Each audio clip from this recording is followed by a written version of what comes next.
Você já ouviu falar de taxas de juros negativas? Pois é, elas existem.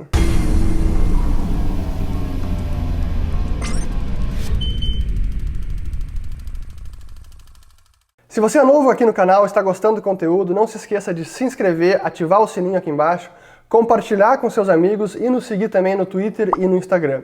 Esse vídeo é uma continuação também dos outros vídeos que eu fiz sobre como os bancos centrais criam liquidez, injetam dinheiro no sistema e sobre a recessão americana e as taxas de juros, porque eu tangenciei num tema que é muito importante nesses outros vídeos, que é o fenômeno da taxa de juros negativa. E ela tem duas formas de aparecer, e é por isso que é preciso entender melhor como elas funcionam. Então, primeiro, de um lado temos a taxa de juros, a taxa básica de juros, definida pelo próprio Banco Central. A gente tem aqui no Brasil, que define em 6,5% a Selic, nos Estados Unidos, que define o alvo para Federal Funds Rate, que é equivalente à Selic, agora está 2,25% ou 2,5%, não lembro ao certo. Mas temos alguns outros bancos centrais, como o Banco Central Europeu, Banco Nacional da Suíça, Banco do Japão, Banco da Suécia, que foi o Banco Central da Suécia, que foi o primeiro banco central do planeta. Todos esses bancos centrais, da Dinamarca também, eles estabeleceram a taxa básica de juros num patamar abaixo de zero. E o que isso significa na prática? Que os bancos centrais estão cobrando, introduzindo uma tarifa, uma cobrança nas reservas bancárias dos bancos que têm contas no Banco Central. Normalmente são os dealers primários, o primary dealers. Eu não vou explicar aqui um pouco desse conceito, mas enfim, são bancos que têm contas de reserva nos bancos centrais.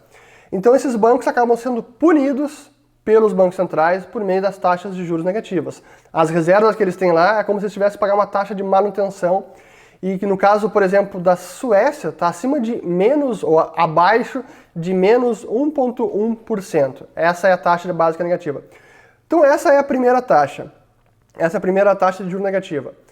Agora, isso não significa que os bancos comerciais estão impondo essa taxa de juros negativos aos seus clientes, aos seus correntistas no varejo. Pouquíssimos bancos estão fazendo isso. E nós temos um caso na Suíça, inclusive, de um banco que passou adiante esse custo. Então, o Banco Nacional da Suíça começou a cobrar juros negativos do banco e esse banco em questão começou a repassar esse custo para o seu cliente final, o seu correntista.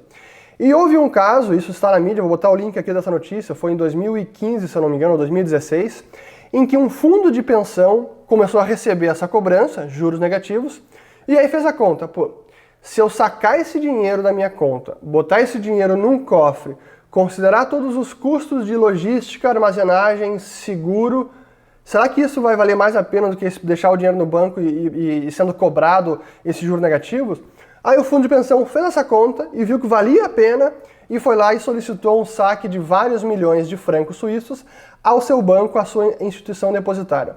O que o banco disse? Olha, infelizmente eu não posso honrar esse saque porque pode ser complicado para a gente. E obviamente que o cliente não gostou dessa resposta, seguiu exigindo o que era seu direito, seu pleno direito, e o banco voltou então recorreu ao Banco Nacional da Suíça, o Banco Central, e disse, tenho essa questão, esse problema, como é que eu posso atuar? E o Banco Nacional da Suíça respondeu simplesmente, olha, atue de acordo com a forma que melhor atender o seu próprio interesse. Resultado, obviamente que o banco não honrou o pedido de saque e o fundo de pensão não pôde fazer isso. Mas isso apenas para ilustrar a chamada taxa de juros negativas impostas pelos bancos centrais aos bancos e às vezes pelos bancos repassadas aos seus clientes correntistas finais. Esse é o primeiro fenômeno da taxa de juros negativa que é definida pelo próprio Banco Central. Porém, fruto, de certa maneira, desse próprio arranjo e da forte intervenção dos bancos centrais comprando títulos no mercado e aumentando o preço desses títulos, impactando e aumentando o preço dos títulos de dívida de governo, por exemplo, o que aconteceu na prática é que os títulos de governo, os títulos de dívida, começaram a ter juros implícitos negativos. De que forma? Para quem entende o básico de como funciona um título de dívida, um bônus soberano, o título é emitido pelo soberano e aí há um cupom com pagamento de juros que ele emite no mercado, e depois desse pagamento, depois dessa emissão, o título é negociado no mercado secundário. E aí o soberano que emitiu o título de dívida, o seu bônus, não tem mais nenhum controle sobre qual preço aquele título vai ser negociado. O que acontece na prática? O preço vai variando. E com isso vai variando o juro implícito, porque o juro ele é fixado na emissão do título. Mas se o preço pago pelo título vai variando, o juro implícito em relação ao preço pago também vai variando. E a regra é, quanto maior o preço do título, menor o juro implícito, ou quanto menor o preço pago pelo título, e se ele vai caindo, maior fica o juro implícito daquele título. E o que aconteceu nesses últimos anos de forte intervenção, injeção de liquidez e compra de ativos, e inclusive de bônus soberanos pelos bancos centrais, é que o preço desses títulos ficou tão alto que o juro implícito passou a ser negativo. Ou seja, o que estava sendo pago pelo título no mercado fez com que o final recebido, o principal, mais juros pagos, seria menos do que foi pago inicialmente pelo título. Efetivamente, juro negativo. Então esse é o juro negativo do mercado.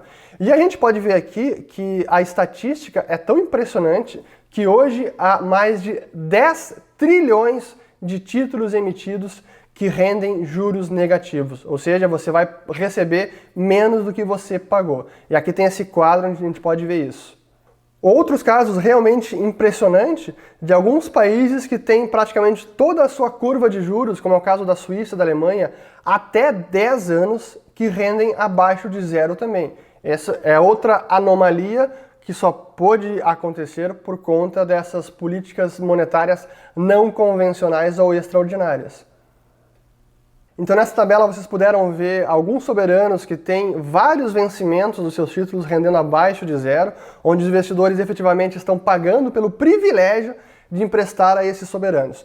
Então para recapitular, primeiro vimos como os bancos centrais estabelecem taxas básicas de juros abaixo de zero, depois como alguns títulos emitidos por soberanos começam a render abaixo de zero depois de serem negociados no mercado secundário e terem seu preço do título muito aumentado, acabar rendendo abaixo de zero, mais um exemplo de juro negativo.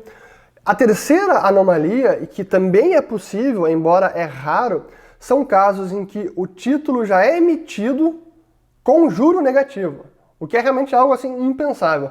Não é que o juro começou a ser negociado, o título começou a ser negociado no mercado e a demanda foi tanta que o preço aumentou e o juro implícito ficou abaixo de zero. Não, ele já é criado do forno, ele já sai com um juro negativo. E sim, temos alguns exemplos, embora isso seja raridade, isso ocorre. E isso até tem sido um problema para os próprios sistemas financeiros de bolsas, corretoras, custodiantes, porque os sistemas não estavam preparados para imputar essa informação, um título com rendimento negativo. Isso até um problema de computação, de sistema de informação, poder atualizar os sistemas para poder receber esse tipo de título novo com juro negativo. Mas enfim, aqui eu acho que ficou claro agora, juro negativo imposto para o Banco Central, títulos que são negociados no mercado e acabam com um juro implícito por conta de uma demanda muito alta, ou até mesmo títulos que são emitidos de largada com cupom negativo, com juro negativo. Embora seja raridade, isso acontece. E aí, qual é o racional por trás um pouco E aí eu faço a ligação com aquelas ideias de abolição do dinheiro em espécie, que aquele Kenneth Rogoff, que é um economista que aventa essa ideia e fez um livro sobre isso, A Maldição do Dinheiro, The Curse of Cash, é justamente essa possibilidade de os bancos centrais poderem impor aquelas taxas de juros não apenas nas reservas bancárias, mas em todos os passivos emitidos pelo Banco Central, como o próprio cash, o papel moeda, que é o dinheiro que circula na economia. Então, por trás da noção de abolição do dinheiro em espécie, está essa possibilidade de cobrar juros negativos, inclusive no dinheiro em espécie. Se conseguirmos abolir o cash e todo o dinheiro vira digital, como a criptomoeda emitida por um banco central, essa possibilidade se abre. Incluir e impor juros negativos, inclusive na cidadania. Essa é a ideia por trás. Enfim, não vou me alongar demais aqui. Essa é a ideia por trás das taxas de juros negativas, embora soe como uma grande aberração do sistema monetário Isso está acontecendo e, fruto das políticas expansionistas dos bancos centrais, ainda não temos notícias se isso vai acabar, pelo menos não no futuro próximo.